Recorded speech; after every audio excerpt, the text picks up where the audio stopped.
Hallelujah. കർത്താവിനെ പൂർണ്ണമായിട്ടും സൗഖ്യമാക്കി ദൈവം വിടുവിച്ചു. അവന് എത്ര വർഷമായിട്ട് ചികിത്സയിലായിരുന്നു? 4ാം ക്ലാസ് മുതൽ. ഇപ്പൊ എത്ര ക്ലാസ്സില്? 7ാം ക്ലാസ്സിൽ. അപ്പൊ 3 വർഷമായിട്ട് ചികിത്സയിലായിരുന്നു. എവിടെ ചികിത്സ? എവിടെയായിരുന്നു? നിഷില്. നിഷ് എന്ന് പറഞ്ഞാൽ national institute of speech and hearing ആണോ? അതാണ് നിഷ്. ആക്രോ. ചെവി കേൾക്കാത്ത കുട്ടികളുടെ, അതുപോലെ സംസാരിക്കാത്ത ചെവി കേൾക്കാത്ത കുട്ടികളുടെ ഹോസ്പിറ്റലിൽ 3 വർഷമായിട്ട് ചികിത്സയിലായിരുന്നു. ഡോക്ടർ എന്താ പറഞ്ഞു? ഇൻഫെക്ഷൻ ആണെന്ന് പറഞ്ഞു. എന്നിട്ട് 3 വർഷമായി ഗുളിക കഴിച്ചിട്ട് കുറവില്ല. പിന്നെ കാണിച്ചില്ല. പിന്നെ എന്ത് ചെയ്തു?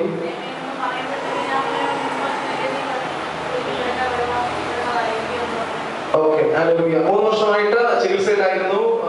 ഡോക്ടർ മരുന്ന് കൊടുത്തു, സുഖമായില്ല.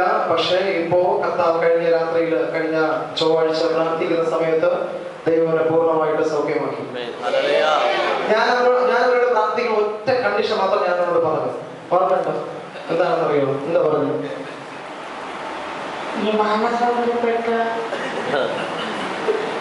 എങ്ങനെ മാനസാന്തരപ്പെടണമെന്ന് പറഞ്ഞു? അതാണോ പറഞ്ഞത്? അമ്മയെ അനുസരിക്കണം എന്ന് പറഞ്ഞല്ലേ? അമ്മയെ വിഷമിപ്പിക്കരുത്, അമ്മ എന്ത് ചെയ്യണം? അനുസരിക്കണം എന്ന് പറഞ്ഞു. ഓർമ്മയുണ്ടോ? പ്രാർത്ഥിച്ചതിന് ശേഷം സുഖമുണ്ട്.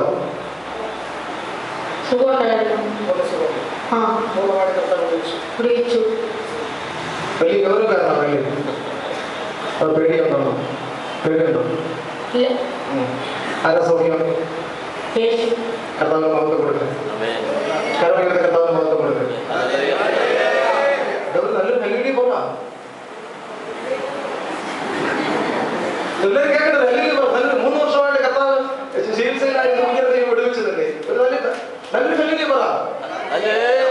വീട്ടിൽ അമ്മയോട് വഴക്കൂടുന്ന പോലെ ഒരു ഹല്ലേലൂയ പോകാം. ഓർച്ച് ഒരു ഹല്ലേലൂയ പോകാം.